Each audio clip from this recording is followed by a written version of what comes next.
Fasli yang baik hati. Berjumpa lagi dengan presentasi Fasli.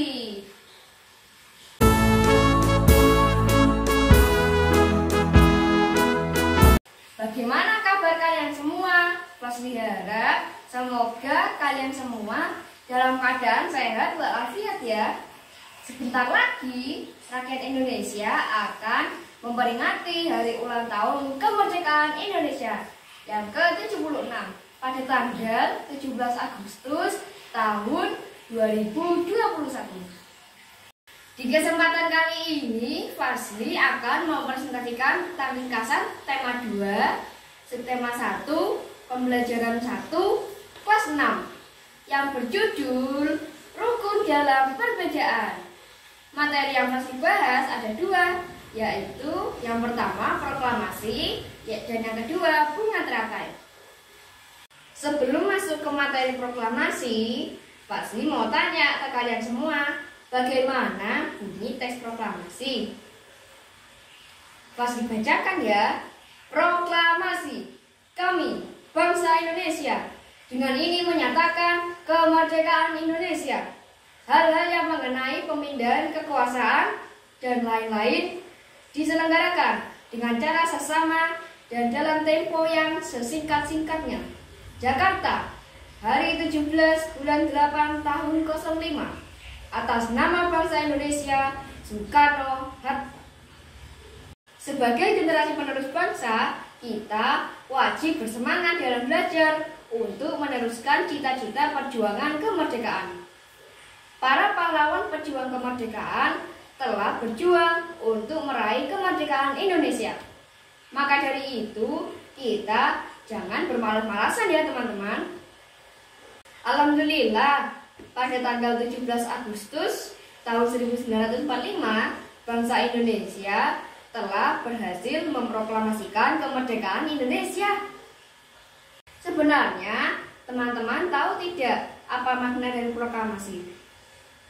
Makna dari proklamasi sangat penting bagi bangsa Indonesia, yaitu sebagai puncak perjuangan bangsa Indonesia, perjuangan sebagai negara baru, menaikkan martabat bangsa, pengakuan pada dunia, dan yang paling penting, proklamasi merupakan tonggak sejarah negara bangsa Indonesia.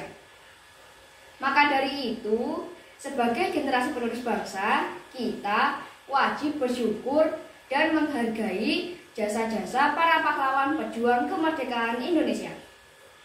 Selanjutnya, Fasli akan mengulas tentang sejarah proklamasi. Teks proklamasi disusun oleh Insinyur Soekarno, Dr. Andes Muhammad Hatta, dan Ahmad Subarjo. Teks proklamasi diketik oleh Sayuti Melik. Bendera merah putih dijahit oleh Ibu Fatmawati. Teks proklamasi dibacakan di Jalan Pegangsaan Timur nomor 56 pada pukul 10 pagi oleh Insinyur Soekarno. Maka dari itu, Insinyur Soekarno dan Dr. Andes Muhammad Hatta disebut sebagai Bapak Proklamator. Rakyat Indonesia merupakan rakyat majemuk yang terdiri atas berbagai suku, ras, budaya, dan agama. Meski demikian, rakyat Indonesia tetap dapat hidup rukun dan berdampingan sesuai dengan semboyan Bhinneka Tunggal Ika, yang berarti berbeda-beda tetapi tetap satu jua. Berikutnya, Fasli akan membahas tentang bunga teratai. Tanaman ini hidup di air dan akarnya menjalar di bawah air untuk penyesuaian hidupnya. Tangkai daunnya menjalar sehingga daunnya mengapung di air. Fungsi daun teratai yang lebar dan bundar yaitu sebagai penyerapan cahaya matahari sebanyak-banyaknya untuk membantu proses fotosintesis. Filosofi bunga teratai. Tanaman teratai merupakan salah satu tanaman yang digunakan untuk menggambarkan kehidupan manusia yang dihubungkan dengan kekuatan pribadi. Nah, selesai sudah Fasli mempresentasikan tentang ringkasan tema 2, subtema 1, pembelajaran 1. Semoga bermanfaat. Dan semoga semangat proklamasi ini bisa kita terapkan dalam kehidupan sehari-hari untuk mencapai cita-cita perjuangan kemerdekaan Indonesia. Terima kasih. Wassalamualaikum warahmatullahi wabarakatuh.